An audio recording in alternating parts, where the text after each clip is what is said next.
A'udzu billahi minasyaitonir rajim. Bismillahirrahmanirrahim. Assalamualaikum warahmatullahi wabarakatuh. Alhamdulillahirabbil alamin wassalatu wassalamu ala asrofil anbiya'i wal mursalin sayyidina wa maulana Muhammadin wa ala alihi wa sahbihi ajma'in, amma ba'du.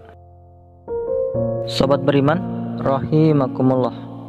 Pada kesempatan kali ini kita akan membahas yakni cerita Gus Dur dan tulisan di batu nisannya. Kiai Haji Abdurrahman Wahid atau biasa dikenal Gus Dur merupakan sosok dengan berbagai macam penyebutan. Ada yang menyebut Bapak Demokrasi, Bapak Pluralisme, cendekiawan, guru bangsa, pemikir ulung, dan tentu saja seorang kiai ataupun ulama. Ada juga yang berkelakar Gus Dur adalah Bapak Humoris, sebutan khas karena Gus Dur terkenal dengan joki-joki cerdasnya dan raihan penghargaan sebagai doktor kehormatan dari 10 universitas terkemuka di dunia. Namun Gus Dur sendiri tidak pernah menyombongkan diri terkait sebutan-sebutan tersebut. Dia hanya ingin dikenang sebagai pejuang kemanusiaan. Basis kemanusiaan inilah yang menjadi pondasi perjuangan Gus Dur melalui prinsip dan ajaran agama, demokrasi, politik, sosial, ekonomi, budaya, dan lain-lain. Sehingga ditulislah di batu nisannya yang bertuliskan di sini berbaring seorang pejuang kemanusiaan.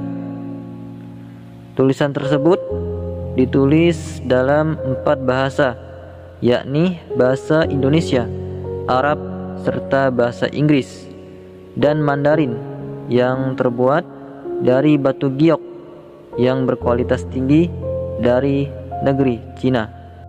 Muara dari perjuangan Gus Dur ialah terciptanya masyarakat berkeadilan, damai, dan bersatu di tengah kemajemukan.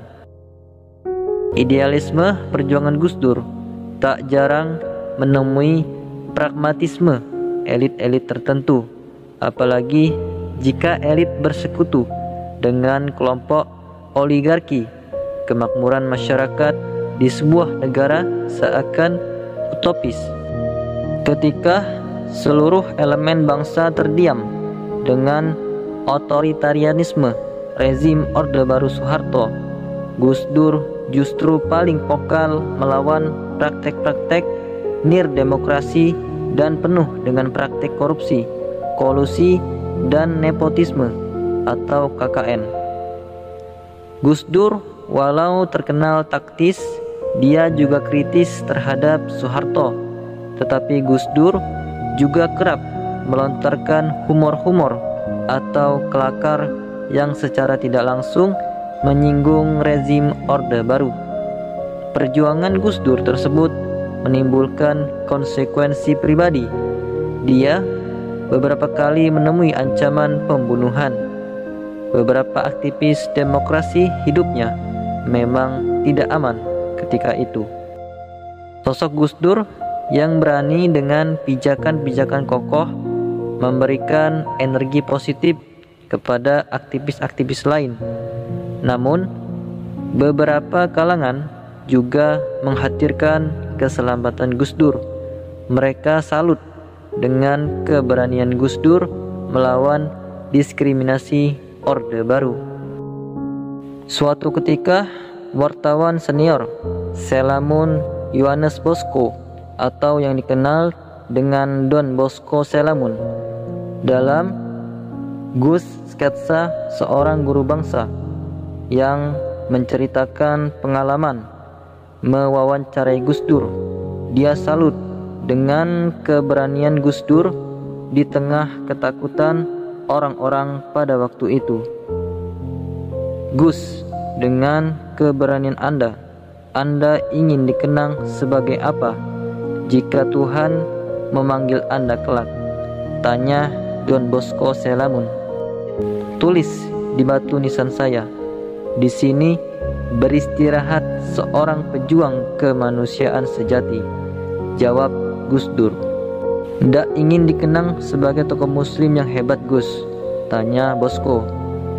Apa pentingnya Gus Dur? Balik bertanya. Atau dikenang sebagai pejuang demokrasi, gitu Gus?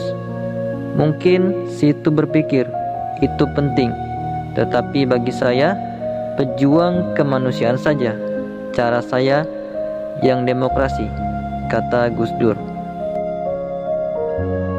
Perjuangan kemanusiaan yang dilakukan oleh Gus Dur melalui demokrasi diantaranya menguatkan prinsip-prinsip Pancasila dan konstitusi negara secara umum, sembari terus berupaya memberantas korupsi.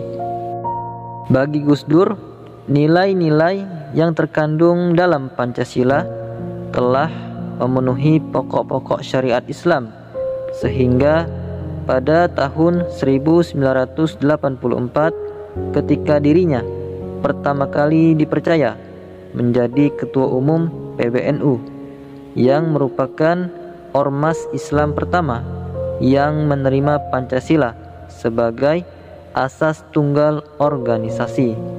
Perdebatan yang mengemuka ketika itu adalah hubungan Pancasila dengan agama Islam. Sobat beriman, demikianlah kisah singkat mengenai cerita Gus Dur dan tulisan di batu nisannya. Semoga kisah ini bisa bermanfaat dan bisa kita petik hikmah serta pelajaran dari kisah Gus Dur ini. Wallahu a'lam bishawab. Wassalamualaikum warahmatullahi wabarakatuh.